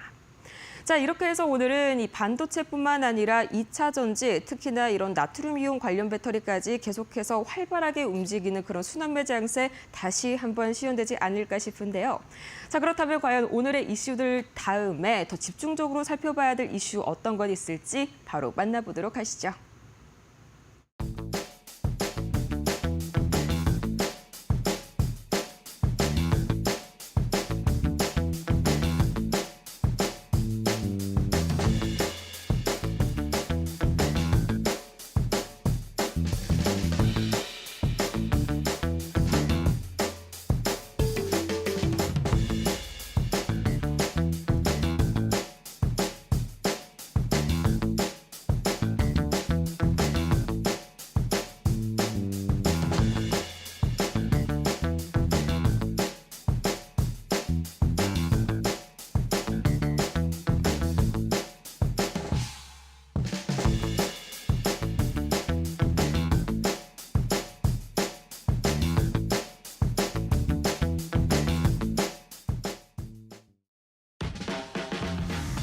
네, 여러분 금요일 잘 쉬셨습니까? 오늘 아침에도 날씨가 좀 꾸물꾸물합니다. 이틀째 조금 습도가 높은 날에 지속이 되고 있습니다. 자, 오늘 이데일리 신문 5월 20일 화요일자 어떤 게 올라와 있는지 한번 보겠습니다. 일단은 오늘 전체로 또 기획기사가 1면에는 좀 많고 그래서요. 4면에 있는 1분기 실적에 대한 총평이 나온 이 기사를 오늘 좀 톱으로 가져왔고요. 그다음에 오늘 증권면 기사들 중심으로 좀 살펴보도록 하겠습니다. 일단 제목 보시죠. 역대 최대 영업이익 낸 반도체 조선, 관세 한파로 2분기엔 힘이 갈릴 듯 이렇게 지금 제목이 나와 있습니다. 좀 보니까요. 전체적으로 올해 1분기 실적이 걱정했던 것보다는 괜찮았습니다. 보면 표 한번 보시죠.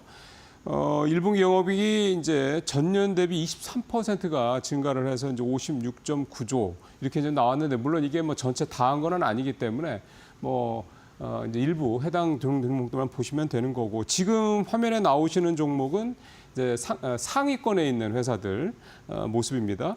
SK하이닉스가 제일 앞에 있죠. 그다음에 삼성전자, 한국전력공사, 한전이 이렇게 3위권에 3조가 넘는 3조 7조에 달하는 이 영업이익을 내서 3위에 올라 있는 게 좀 눈에 띄고요. 현대차 그리고 기아 이렇게 사실은 워낙에 뭐 시총 상위권에 있는 대형 종목들이기 때문에 저게 이제 절대 수치만 가지고 놓고 본 거니까 저걸 그대로 해서 와 무지하게 이익 많이 냈고 이렇게 볼 문제는 아니죠. 기본적으로 SK하이닉스나 삼성전자 정도가 서프라이즈를 냈다 이렇게 보시면 되겠고요. 현대차, 기아는 아직은 좀 고군분투 중이다 이렇게 좀 봐야 될 것 같습니다. 이제 그래서 좀 전에 말씀드렸던 한전이 전년 대비 188% 보통 200% 오르면 3배 가까이, 3배 늘어났다고 얘기를 하는 건데 그 3배 가까이 크게 영업이익이 늘어나면서 영업 순위 3위에 올랐다라는 거. 이거 상당히 좀 눈에 띄는 그런 부분이 될 수가 있겠습니다. 반면에 영업이익 하위 업체들 쭉 리스트를 좀 뽑아보면 역시 2차 전지 종목들이 대부분 다 좀 포함이 돼 있다는 게 좀 눈에 띄는데 삼성 SDI가 4,300억대 영업 손실을 1위, LNF, SKC 등이 1,000억 원대 전후에 그런 영업 손실을 내서 이제 상위권에 좀 올라와 있는데요. 삼성 SDI라든가 SK온이 이제 포함된 SK 이제 이노베이션이겠죠. 그 다음에 또 하나가 LG 에너지 솔루션. 이 또 세 회사 같은 경우는 미국 정부에서 받는 AMPC가 있기 때문에 이걸 감안하면 사실은 적자 폭이 더 큰 건 사실입니다. 그러다 보니까 최근에 1분기 이제 실적 끝나고 난 다음 즈음을 해서 나오는 얘기들이 이제 이런 배터리 3사들이 대거 그 유상증자라든가 또는 회사채 발행이라든가 또는 대출이나 이런 걸 통해서 이제 빚이 좀 늘어났다 이런 기사가 좀 나오고 있습니다. 이렇게 해놓고 보면 이제 빚이 늘어났다는 얘기는 좋은 게 아니고 또 가동률도 뭐 그다지 썩 좋지 않다 50% 전후까지 떨어졌다니까 다 좋지 않은 내용이긴 합니다. 앞서 이제 CATL이 이제 홍콩 상장을 하는 것 때문에 이제 관련주들이 오늘 움직일 것이다 이런 말씀도 해주셨는데 사실 이 CATL이 이게 상장을 하면서 돈을 쫙 빨아들이죠. 이런 부분들을 감안하면 또 국내 시장에서 2차 전지들이 좀 부진한 이유도 또 거기에서 또 찾아볼 수도 있는 거긴 한데요. 어쨌든 2차 전지 업계가 참 힘든 상황인 거는 분명한 것 같고요. 지금 업황이 과연 언제 회복될 것이냐 뭐 이런 부분에 대해서 사실은 설왕설래가 많습니다. 뭐 어떤 분들은 이제 상반기가 종점이다 얘기하는 분도 있고 저점이다 얘기하는 분도 있고 어떤 분들은 아직 멀었다. 올해 내내 아마 갈 거다 이렇게 얘기하는 분들도 좀 있고요. 그러니까 사실은 불확실한 거죠 그만큼.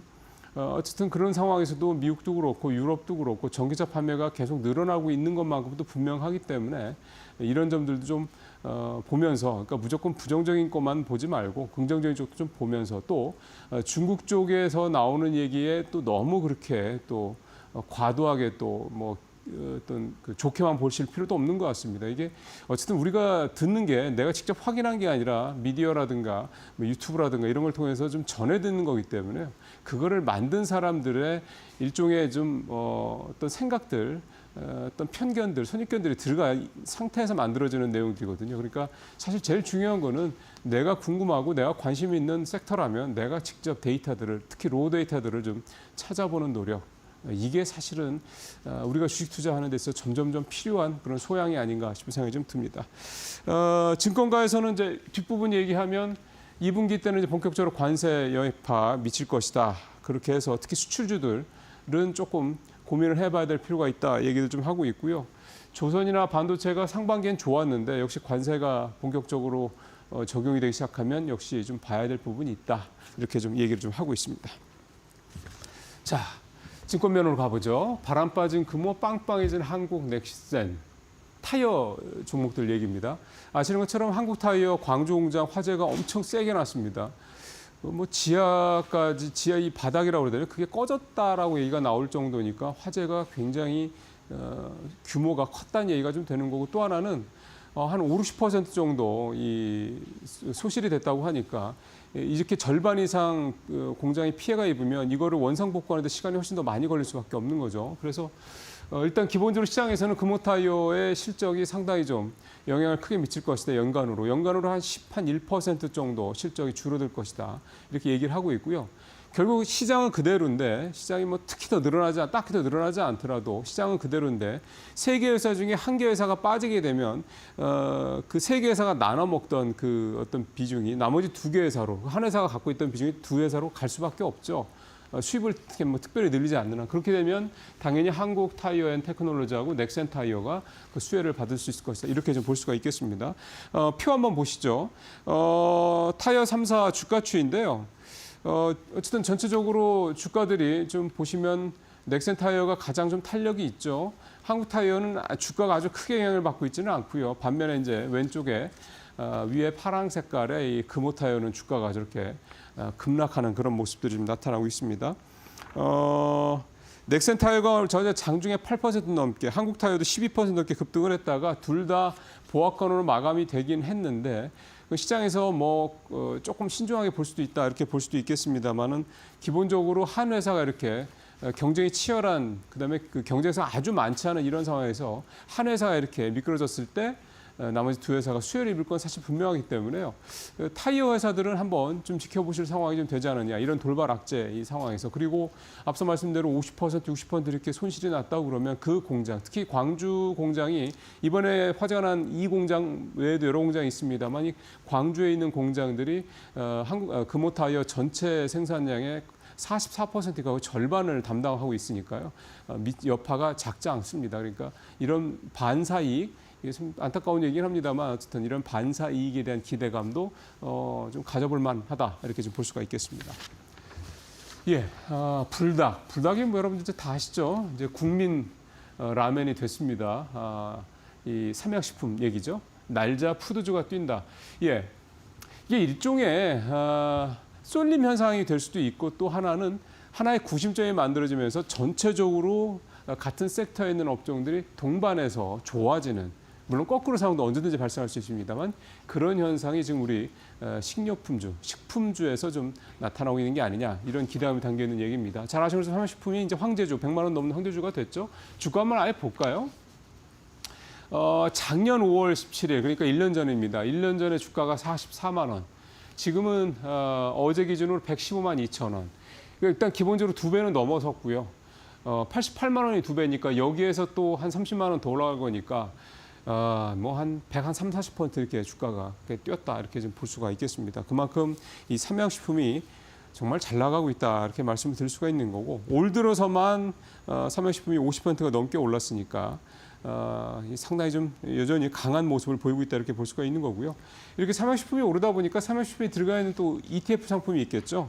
하나로 K푸드 ETF가 있는데 이게 연초 대비해서 13%가 넘게 올랐다라는 그런 내용도 좀 나오고 있습니다.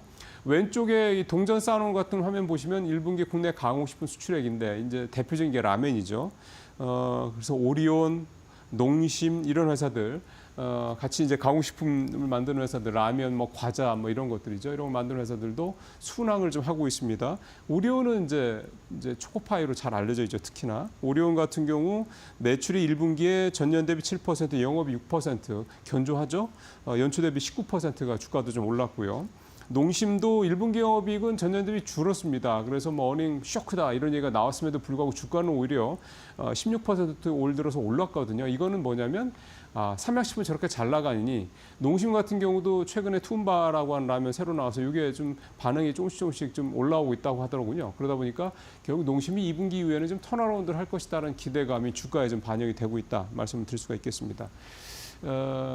이 식료품주는요, 이제 이렇게 봐야 될 것 같습니다. 여러분들 잘 아시는 것처럼 라면주, 과자, 스낵 이런 쪽들은 사실은 대표적인 내수주입니다. 또 경기 방어주다 이렇게. 왜냐하면 조금 경기 나빠도 과자도 사 먹고 초코파이 사 먹고 라면은 더 끓여 먹죠. 이렇게 되지 않습니까? 그러다 보기 때문에 경기 방어주적인 성격도 분명히 있는데 지금 삼양식품도 그렇고 농심도 그렇고 오리온도 그렇고 이 삼양식품 필두로 이 식품주들 잘 나가는 식품주들의 공통점은 수출 비중이 계속 늘어난다, 수출 비중이 높다 이거거든요.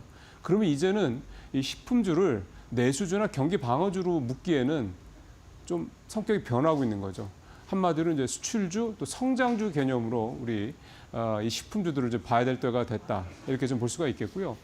또 하나는 이런 현상이 비단 식품주에만 나타나는 게 아니라 엔터도 그렇고요. 그다음에 방산도 그렇고 이런 식으로 좀 점점 늘어나고 있다는 데서 굉장히 중요한 의미가 있다고 볼 수가 있겠습니다.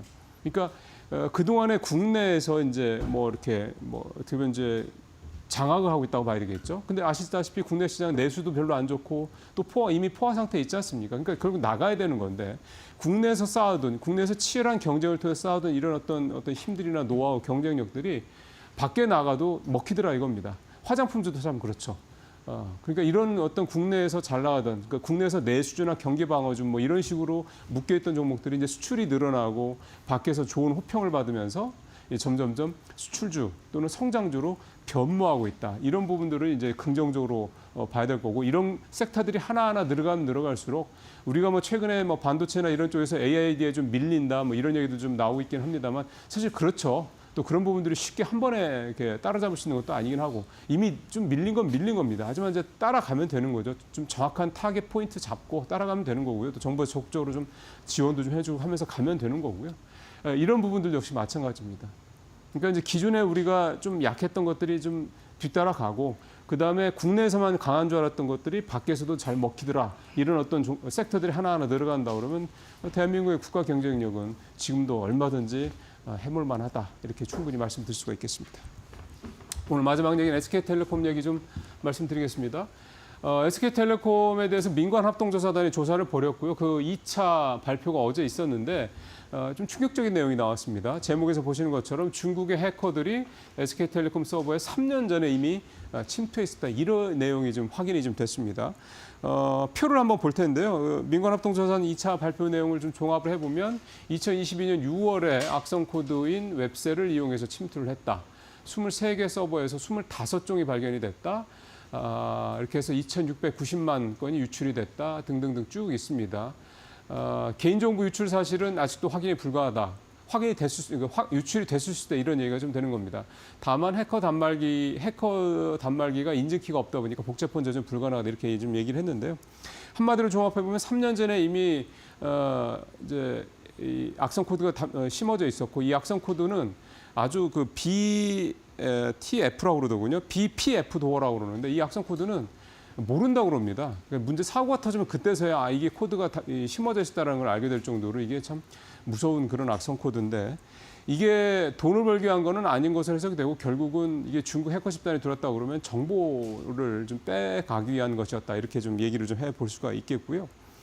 그러다 보니까 일단은 이번 SK텔레콤 이 유심 이 정보 유출 사고의 이 논점이 조금 변동을 하고 있습니다. 무슨 얘기냐면 사실 그동안에 정치권과 그다음에 시민단체 그다음에 고객들을 중심으로 해서 나온 얘기는 SK텔레콤 너네가 이 해킹 사고 같은 거나 이런 부분에 있어서 투자를 다른 이 통사들보다 덜해서 이번 사고가 발생했어. 그러니까 이번 사고의 귀책 사유는 너희들한테 있는 거야. 너희들 약관에 귀책 사유가 회사에 있으면 위약금 면제라든가 이런 거 해주기로 했잖아. 그러니까 위약금 면제해. 이거였지 않습니까? 근데 이렇게 되면은요, 이거는 SK텔레콤이 귀책 사유가 가기가 좀 어려워지게 됩니다. 이렇게 내용이 된다고 그러면. 사실 조금 이제 이런 정부 발표가 나왔다라는 게 약간 조금 뭐랄까요. 이게 좀 갑자기 이런 얘기가 나온 게 좀 이상하긴 한데 어쨌든 위약금 관련해서 이 부분이 법적으로도 그렇고 논리적으로도 그렇고 조금 이제 힘을 받기가 좀 어려워진 상황이 된 게 아니냐. 그럼 따져보면 위약금 면제 문제는 이번 민관합동조사단의 발표를 중심으로 해서 이제 점점 수면 아래로 내려갈 가능성이 크다. 이렇게 좀 볼 수가 있을 것 같습니다. 어쨌든 SK텔레콤 이번 또 하나 더 짚어볼 거는 3년 동안이나 우리나라 최고의 우리나라에서 가장 큰 이동통신사가 이렇게 악성 코드가 자기네들 이 서버에 이렇게 심어져 있다는 걸 몰랐다. 참 이것도 또 충격적이고요.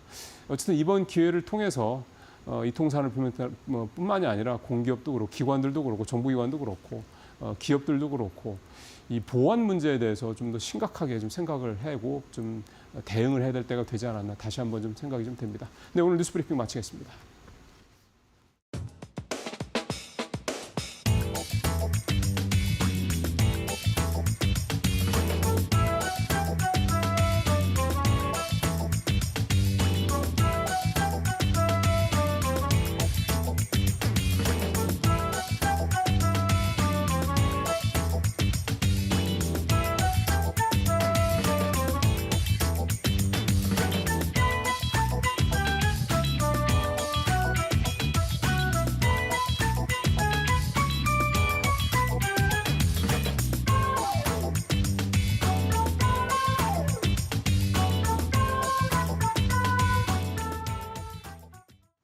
네, 이어서 마켓 비하인드 진행해 보도록 하겠습니다. 오늘은요, 이영훈 IM증권 서울금융센터 이사 모셨습니다. 어서 오세요. 네, 안녕하십니까. 네, 이사님. 정말 이 어제 간밤 뉴욕 증시 정말 숨을 좀 졸이고 지켜봤는데 결과적으로는 3대 지수가 강보합권에서 굉장히 좀 선밥을 잘 해줬다 이렇게 마감이 됐습니다.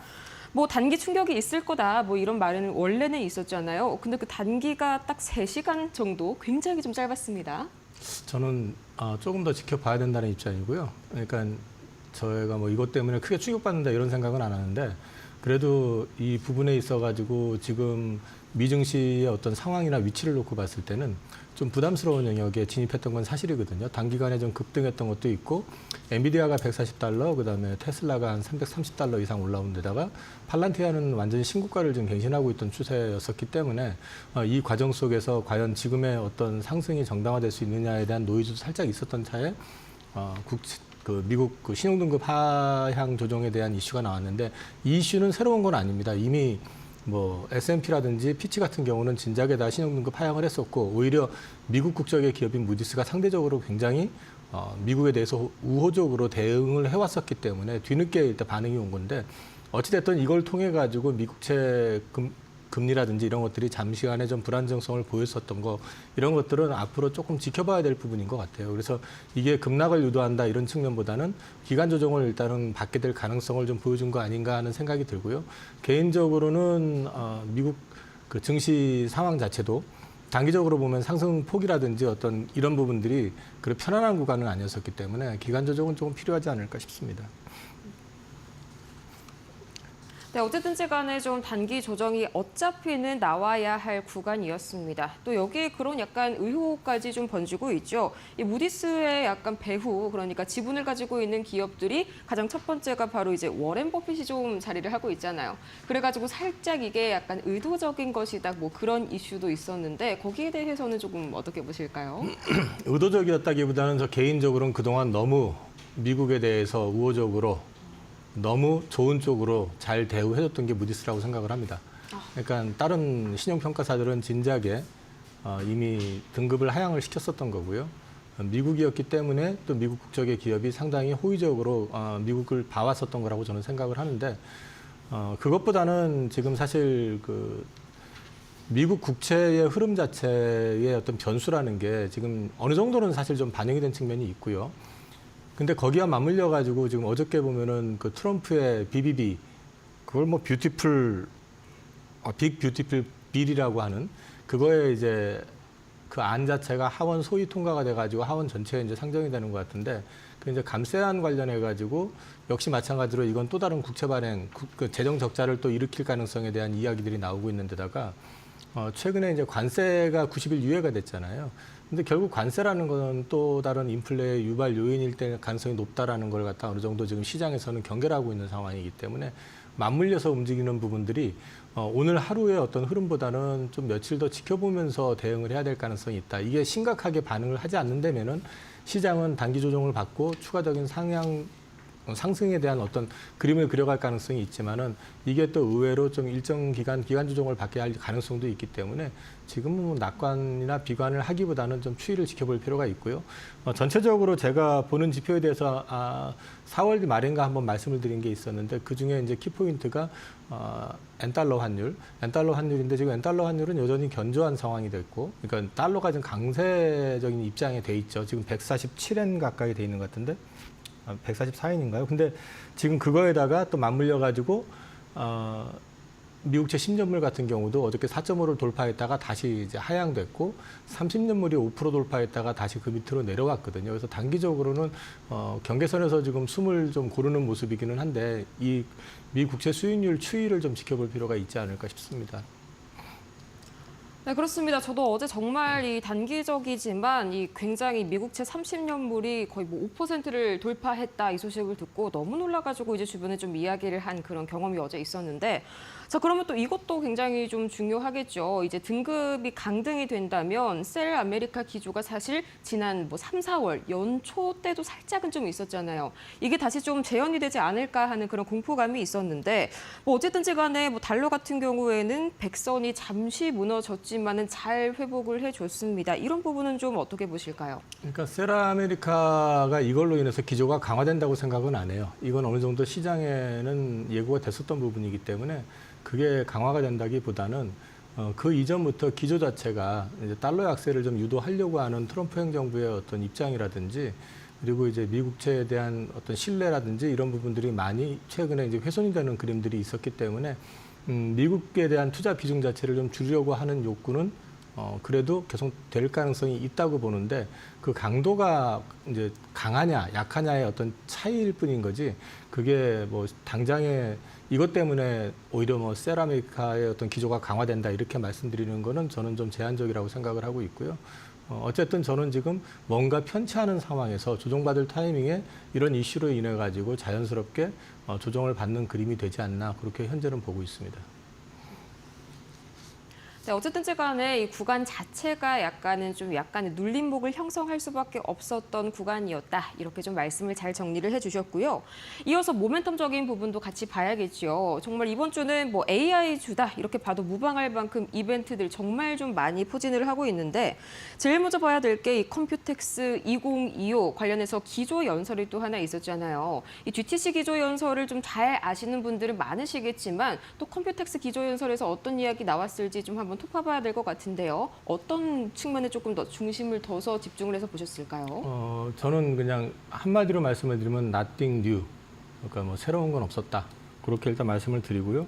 그냥 엔비디아가 이제 칩메이커가 아니라 인프라 기업으로서 이제 변화하고 있다. 다시 말해서 큰 방향성 자체를 갖다가 엔비디아의 그 젠슨 황 CEO 같은 경우는 앞으로 이제 그 칩을 생산하는 메이커가 아니라 데이터 토큰, 데이터의 어떤 그 출력을 통해 가지고 이제 매출을 일으키는 그런 기업으로 변화를 할 것이다 하면서 엔비디아 링크라는 걸 갖다 확장을 시켜 가지고 타사가 만들어낸 GPU라든지 CPU라든지 이런 것들까지 결합을 시켜 가지고 제품의 어떤 그 성능을 강화시켜 가지고 이쪽의 어떤 영역을 확대하겠다라는 얘기를 한 게 있고요. 그다음에 이제 기본 설계 프로인 쿠다 시스템에 대한 그 강조를 했었던 거, 그다음에 GB300 출시와 관련된 이슈 제기하면서 뭐 이게 추론 능력이 이전 대비해 가지고 1.5배 그 정도 이제 성능이 되게 되고 100% 액침 냉각으로 적용이 되면서 이게 올 하반기 출시가 된다라는 일정을 구체화했다는 거. 뭐 이제 휴머노이드 관련된 얘기들 이런 것들 좀 다양하게 드러나면서 AI의 심장은 대만이다라고 얘기했던 게 제가 그냥 보면서 솔직히 말씀을 드리면 좀 충격이라기보다는 좀 마음이 아팠던.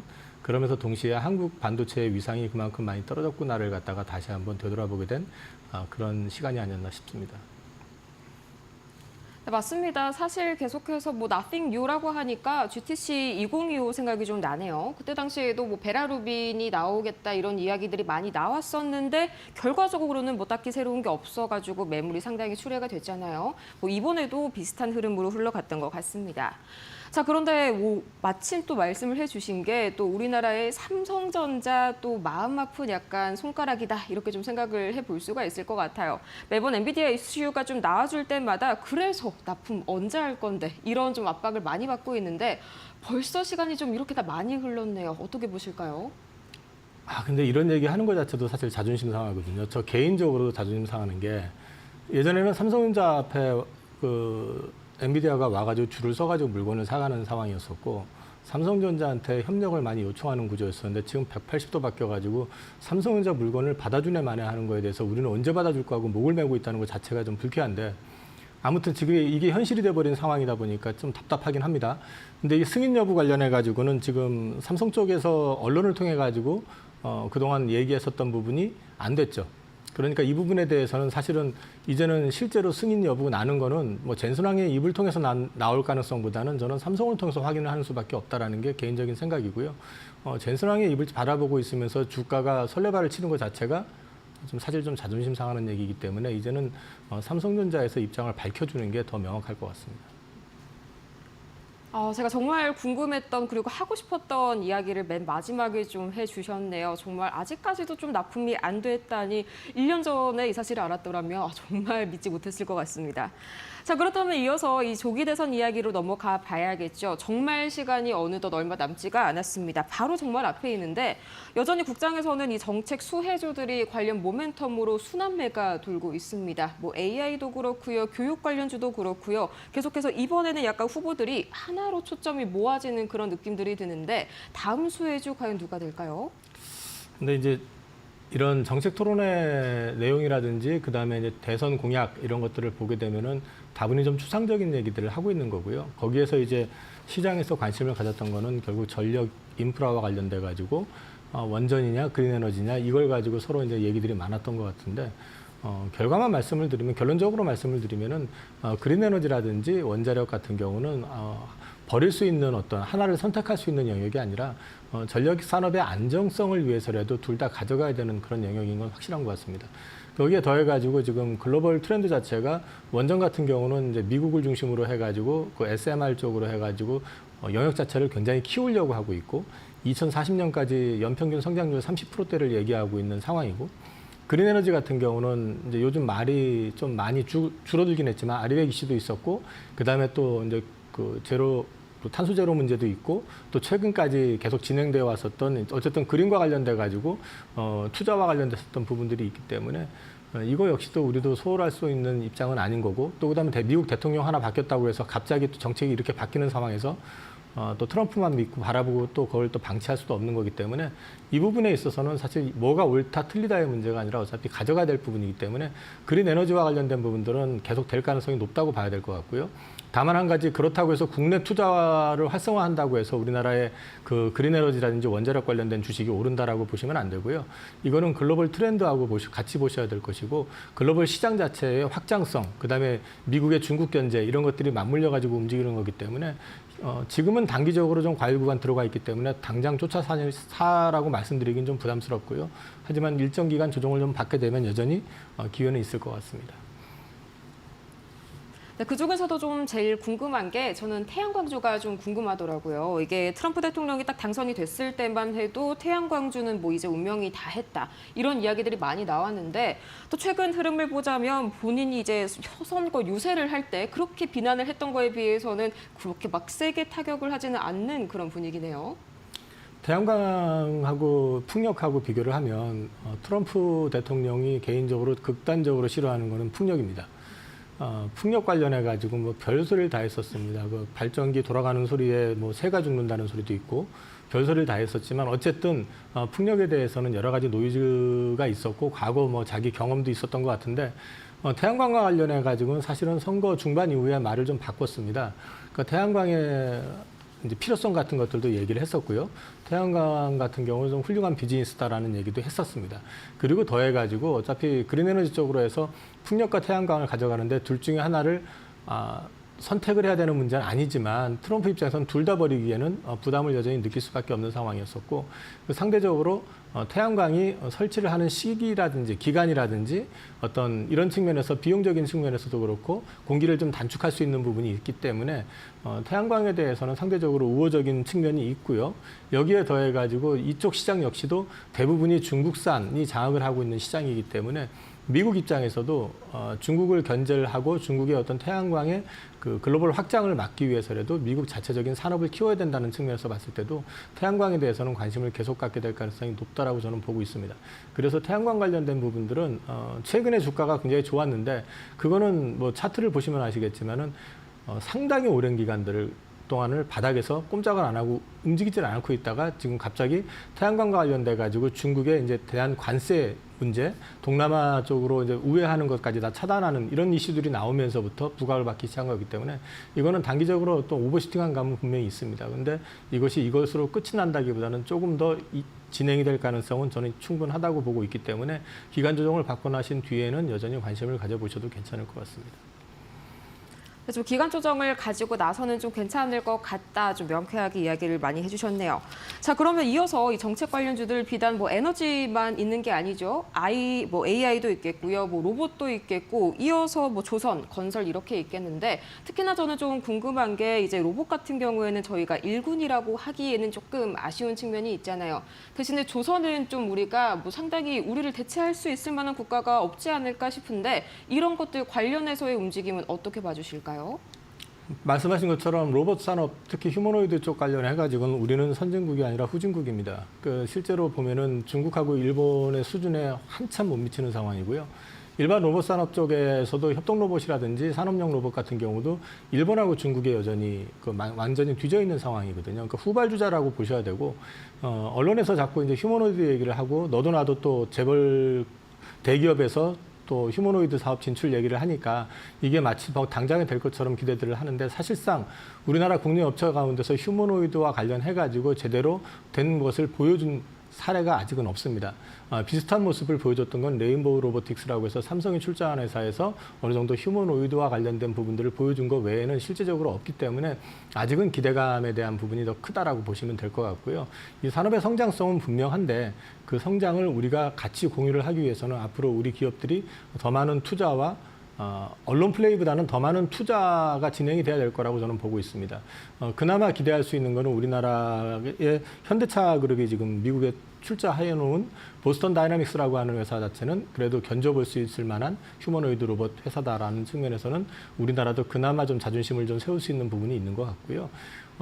궁극적으로 우리나라의 진정한 휴머노이드 로봇이 하나의 어떤 업종으로서 성장을 하려고 그러면 미국에 상장이 안 돼 있죠. 미국에 있긴 하지만 보스턴 다이나믹스의 미국 상장을 전후해가지고 움직임이 좀 나오거나 아니면은 삼성이라든지 LG라든지 두산이라든지 주요 대기업들이 지금 그 산업 진출을 지금 예고한 상태이기 때문에 그쪽에서 뭔가 성과가 나오는 걸 지켜봐야 될 것 같고 그게 아니라 그러면 그냥 현재 그쪽에서 가장 비용적인 측면에서 그다음 기술적인 측면에서 필요한 감속기 업체라든지 이런 쪽과 관련돼 있는 쪽을 볼 수밖에 없는 게 지금 현실이다라고 말씀드릴 수 있을 것 같고요. 조선 같은 경우는 말씀하신 것처럼 우리를 대체할 수 있는 어떤 국가는 없습니다. 지금 중국을 제외하고 나면은 우리를 대체할 수 있는 데가 없는데 중국은 배제가 된 상황이기 때문에 미 해군 관련된 부분이라든지 전략 상성단 관련된 이슈라든지 또 LNG 프로젝트 관련해 가지고 미국 쪽에서 새로운 조선의 빅사이클을 만들어내고 있다라는 측면을 주목해 보셔야 될 것 같고 여기와 관련해 가지고 또 추가한다 그러면 인도 역시도 지금 조선업 관련해 가지고 이제 부활을 시키고 부흥을 시키려고 하는 준비를 하고 있고 오늘 트렌드 포스인가요? 거기서 이제 기사를 보니까 인도에서도 역시 한국의 조선 3사를 대상으로 해가지고 지금 LNG 프로젝트 관련돼 가지고 협의가 진행이 되고 있는 게 지금 기사화된 게 있습니다. 그래서 이제 이런 것들 놓고 보시면은 조선주 역시 조정받아도 이쪽 같은 경우는 오히려 이제는 적정 가치가 얼마냐가 아니라 프리미엄을 받을 수도 있는 구간에 진입할 가능성도 있다라는 점을 저 개인적으로는 기대하고 있습니다. 정말 맞습니다. 또 일본도 조선 측면에 있어서는 예전의 일본이 더 이상은 좀 아니더라고요, 요새. 다시 한번 좀 기대감 많이 걸어보는 그런 조선업이 아닐까 싶습니다. 자, 이렇게 해서 오늘 저희 IM증권 이형훈 서울금융센터 이사 함께 봤습니다. 오늘 좋은 말씀 고맙습니다. 네, 이렇게 해서 오늘 저희 간단한 이야기들 각계 깊게 있게 한번 심도 있게 나눠봤고요. 저희가 오늘 준비한 소식은 여기까지입니다. 저희가 이렇게 다음에는 더 풍성하고 유익한 소식 들고 올 수 있도록 노력하도록 할게요. 자, 오늘도 함께해 주신 여러분 고맙습니다.